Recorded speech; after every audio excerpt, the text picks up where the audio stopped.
75% of the time they get probation, a halfway house, and that kind of stuff. When blacks get felonies, jail time, and prison, and what that does to blacks, it just makes them unemployed. It messes up their life forever. So that's why we're glad that you all came out. Not too long ago, and after I stayed in the dungeons of East Cleveland, I came to the county jail. And guess what? The first thing the warden and the sheriff told me, they said, "Hey, we expected you on the 19th. We didn't expect you this early." And I told them that I was bringing all my people with me. Thank you, Minister Richard. Thank you, everybody, for coming out. Jeffrey Stevens was shot July the 5th, 2007 by the Akron Police Department, which was dispatched to his house because they made the call. They ended up shooting him on the corner of his street 22 times, murdered him 22 times, and never was brought to justice. Neither one of them. Akron, Ohio. That's why we up here to support Cleveland. We from Akron. He was shot 22 times. And it can't go on, man. We got to stop this. If we don't help each other, we messed up. L. Smith, Minister of Defense of the oppressed people's nation.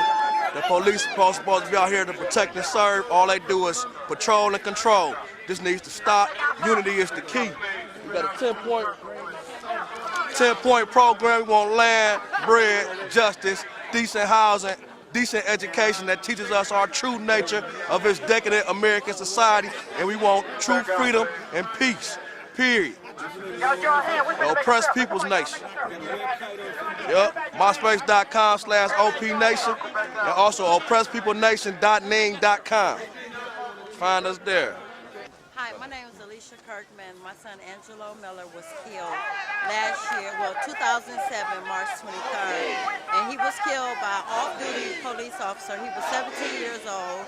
His car got shot up 7 times. My baby got shot in the back. It was an injustice killing because he didn't have a weapon. And it was just very injustice. And my name is Alicia Kirkman. Well, I came out here for several reasons, personal and business, to cover the story, let people know about what's going on, and because I've also had family members, family members and friends who have been through this system and has been done wrong. So that's why I'm out here today.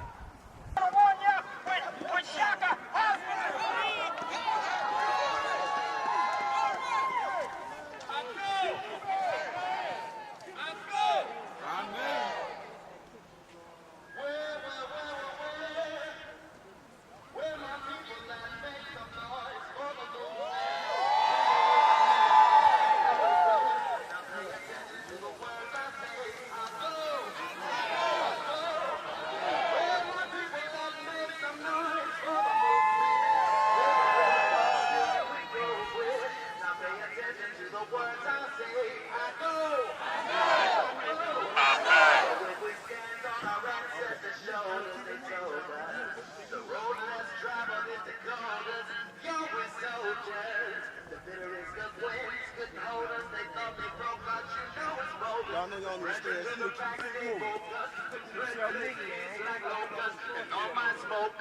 Cigarette smoke, no jokers. They found a new way to choke us. Attention, soldier. We gotta make us spirits focus. Lynch like a willy that sold us. The street order. The street order. Life is like the sunshine of sometimes it's like it's in the world. Chattel slavery institution brought to you by racism, sexism, and oppression. Other than that, my hometown of Cleveland, Ohio is perfect. Cleveland, Ohio, my favorite hometown to pick it.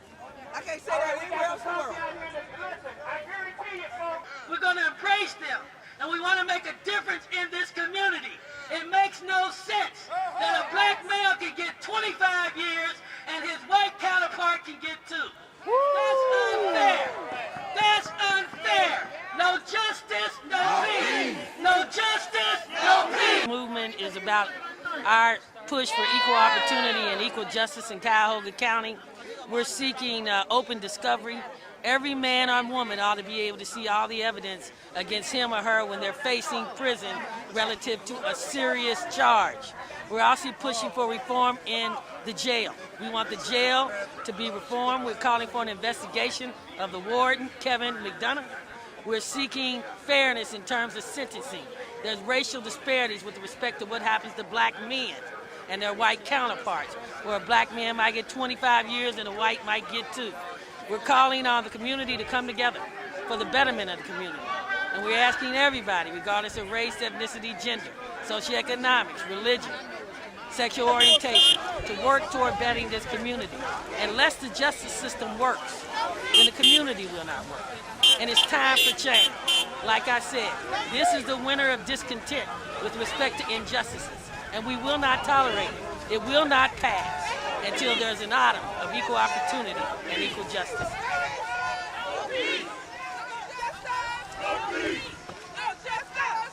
Righteous folk need to observe more so than the religion or more so than the political nature of each other. Being able to establish that spiritual lineage and centralize our resources, that's how we evolve to a higher standard without having to pay for it. We talking about struggling class America, which ain't just black folk, it's 80% of us before the recession.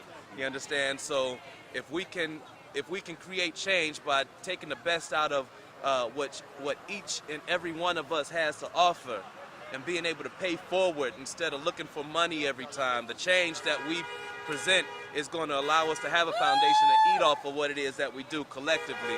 So money is only a byproduct. Everything that's happened in the Black Phoenix movement so far, I've been able to do just through the collectivity of the people around me. And you know, when you talk about the different Ning sites and the community sites that are set up online, it's really a matter of being able to establish a lineage between all of our operations and all of our missions.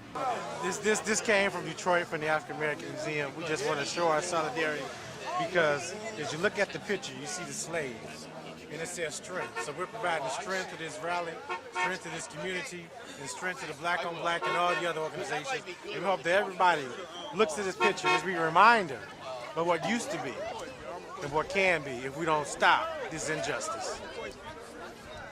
And remember, these people in this picture, they don't know their family. They were separated. These are real, honest-to-God slaves that have no name. So we need to know our history, and we don't know where we came from.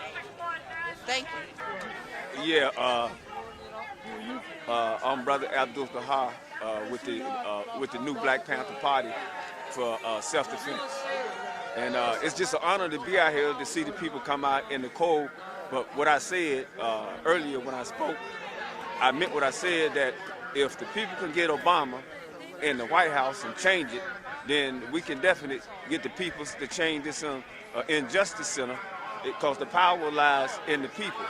And I know how that power works because once myself, I've been a political prisoner. I was one of the Louisville 7, and I know how they would treat you when you're incarcerated, especially when you are political.